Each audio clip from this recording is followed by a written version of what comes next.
Colunista do UOL detona Tite. E Pedro e Bruno Henrique passam por avaliação médica após reapresentação do Flamengo. Fala, nação rubro-negra, como é que vocês estão? Sejam todos bem-vindos ao canal. Tô chegando com esse vídeo bem interessante para você, pessoal. Tem muito assunto para a gente falar sobre o Flamengo, tá? Mas eu quero me deter nesses dois assuntos, que eu tenho certeza que isso também vai...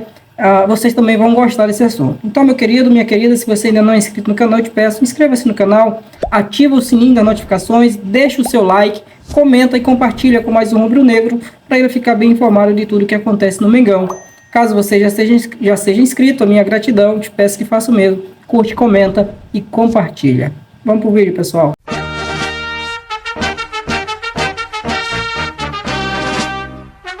Bom, gente, vamos começar falando aí sobre Pedro e Bruno Henrique, isso mesmo. Pedro e Bruno Henrique, ambos foram substituídos no jogo de sábado contra o Bahia. Bruno Henrique, inclusive, chegou a pedir substituição, trazendo assim preocupação à comissão técnica e à torcida também do Flamengo. Pedro sentiu, quando ele bateu o pênalti, ele sentiu o adutor da coxa esquerda.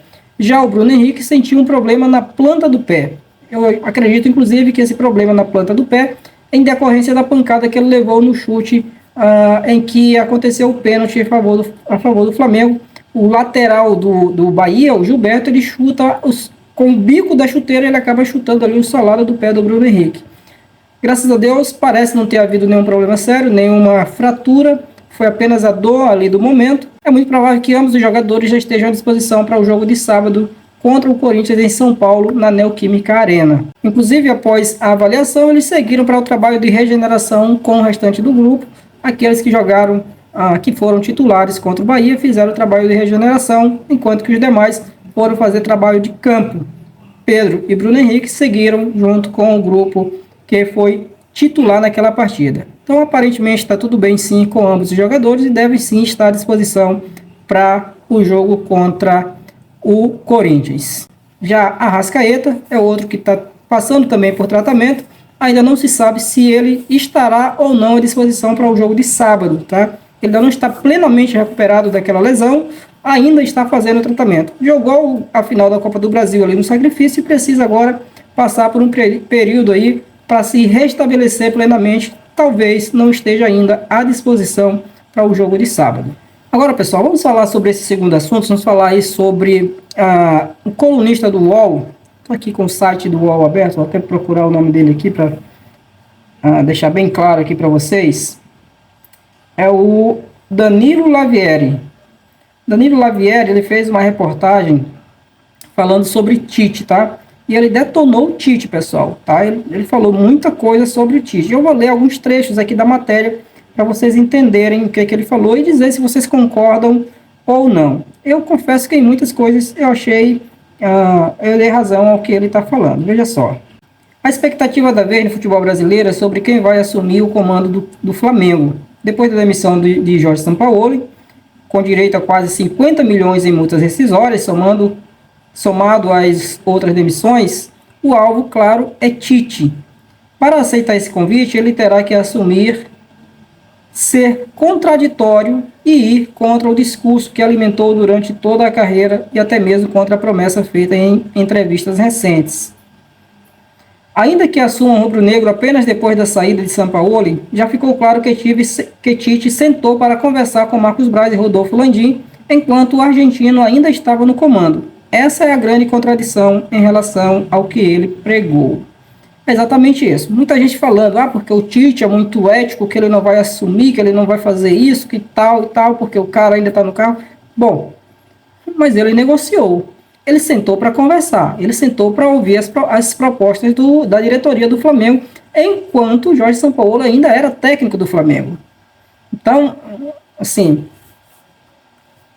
né, parece que perde um pouco o sentido. Mas vamos, ele fala mais.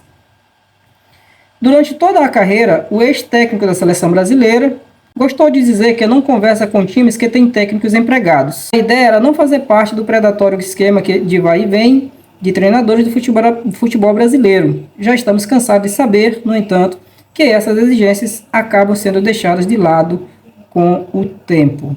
E ele fala mais, veja mais um trecho aqui da reportagem, ele diz o seguinte: além disso, Tite e seu staff dizem, desde a saída da seleção brasileira, que era hora de assumir uma equipe fora do país.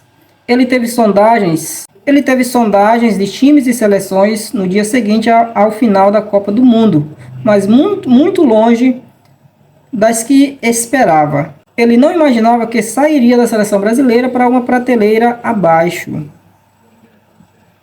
Agora se vê há praticamente um ano sem trabalhar e repensa a decisão. Seria melhor ir contra a sua própria promessa e não trabalhar no Brasil em 2023 e assumir um time no mercado como os Estados Unidos ou Arábia? Além disso, tudo é bem inconveniente para Tite prolongar seu acerto com o Flamengo. Além de ganhar tempo e, quem sabe, ver as pessoas esquecerem que ele negociou com um time, com o treinador, o comandante evita aquela que seja a estreia mais indesejada de todas, contra o Corinthians em Itaquera. Sobre esse ponto aqui, pessoal, tem uma coisa bem interessante que está acontecendo. De acordo com informações, o Tite já estaria tudo acertado com o Flamengo, inclusive há a possibilidade, o portal Terra, né, apurou que há a possibilidade dele estrear no dia 19 contra o Cruzeiro.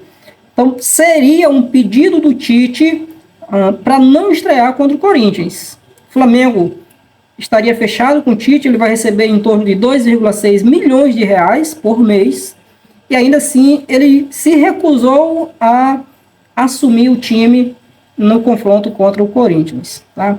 O Mauro César falou sobre isso e o Mauro César disse que isso é um absurdo. E eu concordo com ele. Eu acho um absurdo. Essa não vai ser a única vez que o Flamengo vai jogar contra o Corinthians. Será que todas as vezes que o Flamengo for jogar contra o Corinthians lá em Itaquera, o Tite não vai querer comandar o time? Mesmo ganhando 2,6 milhões de reais? Sabe? Não faz sentido. Eu concordo plenamente com o que o Mauro César falou nesse ponto. Eu acho que não faz sentido o Flamengo pagar um valor absurdo para esse cara e ele se recusar a estrear contra o Corinthians. Já que não queria jogar contra o Corinthians, por que recusou o Corinthians? Há informações aí de que ele negou o Corinthians por 4 vezes. Então, sei lá, não faz sentido essa postura se de fato isso procede, se de fato isso for verdade. É isso, pessoal. O jornalista aqui não poupou palavras e falou duramente contra o técnico gaúcho aí, contra o treinador gaúcho. Mas eu quero saber o que vocês pensam disso. Tite errou em conversar com a diretoria do Flamengo, enquanto o Flamengo ainda tinha um treinador? Ele foi antiético ao fazer isso? Deixa aí nos comentários que eu quero saber de você, tá bom? Eu vou ficando por aqui, espero que você tenha gostado desse vídeo. Se for esse caso, te peço mais uma vez, não sai sem antes deixar o seu like, porque isso ajuda muito o nosso trabalho, tá? Até o próximo vídeo. Saudações rubro-negras.